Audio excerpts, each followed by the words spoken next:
कहियो कोरवे में बीतत रहे रात हो। अब तू बनेलू अनजान हो जब से गईलू बलमुआ के गाँव हो।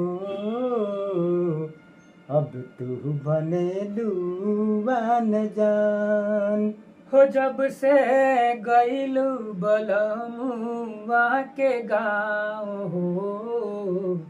तब से बनेलू अनजान डर बाड़ सैया सके जाने न जाए तहरा पहिला मिलन के।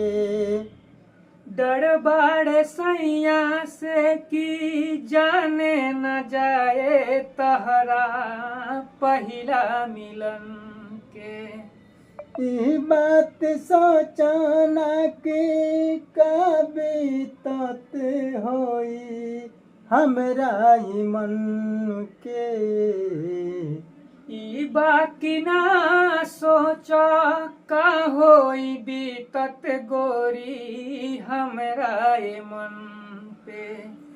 सोचलो पलागे जाई जान जब से गईलू बलमुआ के गाँव हो।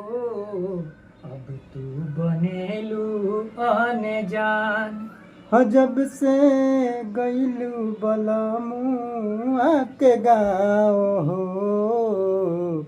अब तू बनेलू अनजान।